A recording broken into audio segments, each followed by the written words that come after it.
The city pulsed with a chaotic rhythm. Market stalls overflowed with vibrant fabrics and exotic spices. Laughter mingled with the shouts of vendors. Yet, beneath the lively facade, darkness lingered. In the city's underbelly, poverty and despair clung to its inhabitants. Among them was a woman, known only by her emerald dress and the disdain in people's eyes. She was an outcast, her life a testament to hardship and societal judgment. Her heart, once tender, had grown hardened by years of scorn. She had learned to survive in the shadows, her spirit slowly fading under the weight of societal disapproval. Each day felt heavier than the last. High above the city, nestled on a hilltop, stood an ancient monastery. Its white walls enclosed a world of serenity, a stark contrast to the city's clamor. Within those walls resided a monk, his days devoted to meditation and prayer. His name was Tenzin, and his heart overflowed with compassion. He saw the world through eyes of understanding, recognizing the inherent goodness residing within every soul. Tenzin radiated a calming presence, an aura of peace cultivated through years of disciplined practice. He moved with a quiet grace, his steps barely whispering against the stone floors. His days were filled with the chanting of sutras and the gentle rhythm of tending his small garden. One day, a whisper of a challenge reached the woman's ears. It was a dare, a test to expose the supposed piety of the monk on the hill. The challenge was simple yet audacious. Seduce the monk, shatter his composure, and prove the hypocrisy of his supposed enlightenment. Intrigued and fueled by a desire to expose the world's hypocrisy, the woman accepted. She craved to prove that beneath the surface everyone succumbed to desire. Hers was a world where survival hinged on manipulation, where vulnerability was a weakness.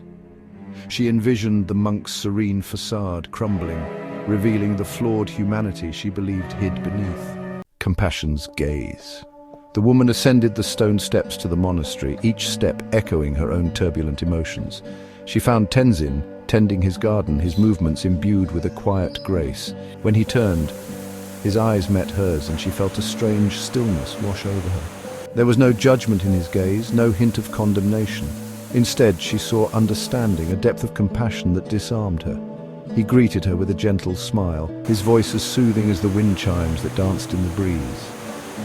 She had expected resistance, a struggle against temptation. Instead, she was met with acceptance, a warmth that thawed the ice around her heart. Walls crumble. The woman, accustomed to the sting of judging eyes, felt a strange warmth from Tenzin's kindness. His gaze pierced through the armor she had meticulously crafted, sending shivers down her spine.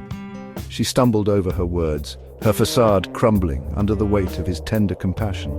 Tenzin listened patiently, his silence enveloping her like a comforting embrace. He spoke of suffering, his voice a soothing balm, and the universality of pain. He shared stories of compassion, of the transformative power of forgiveness, both for oneself and for others. His words resonated deep within her, awakening a long-dormant part of her soul, sending waves of emotion through her.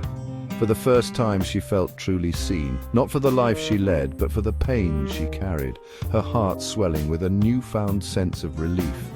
Finding light. The woman left the monastery that day, her heart tingling with newfound warmth. The encounter with Tenzin had softened the rigid walls she had built around her soul. She felt the gentle caress of true strength, not in dominance or control, but in the tender embrace of vulnerability and the yearning for connection. The city still pulsed with life below, but its chaos no longer stirred turmoil within her. She carried within her the tender seeds of Tenzin's compassion, a delicate glimmer of hope in a world that had once felt so cold. The woman, once lost in the shadows, began to discover the radiant light within her own being.